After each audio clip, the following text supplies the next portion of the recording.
Wellness for Life is brought to you by Back in Motion Physical Therapy, Gottenborg Chiropractic Clinic, Mahabi Atwa Community Action Partnership, Natural Alternatives, and Lakeside Sports and Pain Clinic. Hi, I'm Dr. Gottenborg, a chiropractor in Pelican Rapids and Monaga on Thursdays.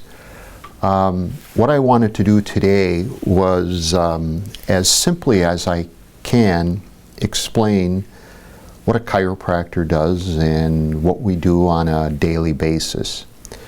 So we're going to begin by talking a little bit about the spine and the spinal column. The spinal cord is really an extension of the brain. It runs the entire length of the spine, and through the spinal cord, the brain is allowed to communicate with any of our movements and any and all motor function or how our organs work. Along the spine, we refer to segments or spinal segments, which include, in our example, 2 vertebrae, a cushion, the disc. As I turn it around, a facet joint, which is the joint, much like the knuckle, where motion occurs between 2 vertebrae. And this structure is designed to support and protect the spinal nerve. The spine is designed where motion is normal. Whether we bend forward, we lean back, or we bend from side to side. What chiropractors look for is where there is hypomobility. Hypo means less. Mobility means movement. So we're looking for less movement between one of these segments. It's widely accepted that anywhere where we have hypomobility, think of someone who's had a spinal fusion, that either above or below that level we will have hypermobility, which means excessive movement at that level. Anytime we have either too much or too little motion, it's likely to cause irritation. It may be ligaments. It might be the muscles that support the joint. It may come from the joint itself. And finally, it more likely than not will irritate these delicate nerves that are extremely sensitive and responsive to pressure.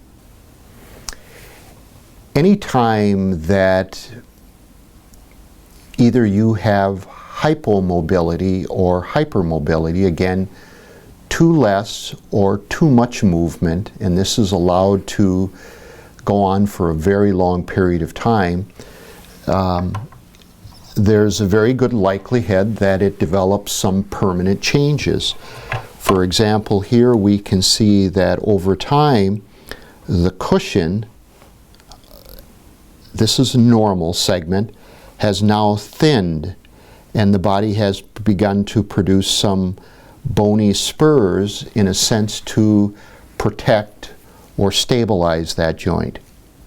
Chiropractors, through their training and education, use palpation to not only locate the affected segment, but in a way to determine what direction that segment needs to move to be fixed.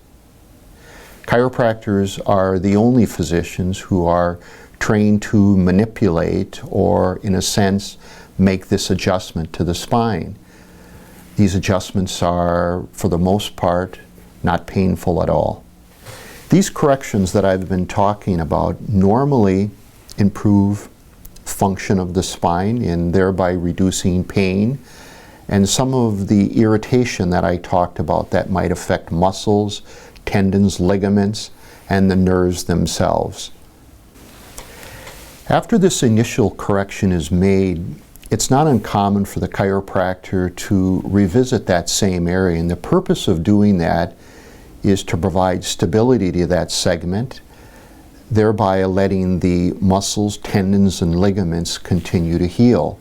At the same time, we may ask you to do some stretches or some simple exercises that will begin to strengthen the muscles, tendons, and ligaments that support that joint.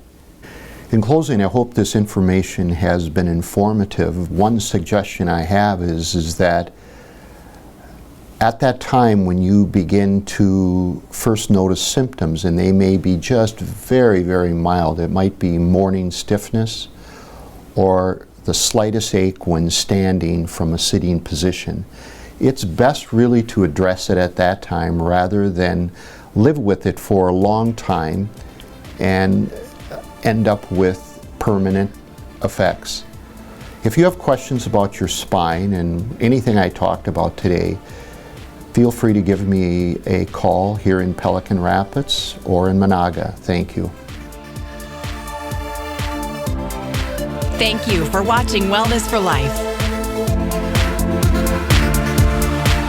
Brought to you by Back in Motion Physical Therapy, Gottenborg Chiropractic Clinic, Mahabi Atwa Community Action Partnership, Natural Alternatives, and Lakeside Sports and Pain Clinic.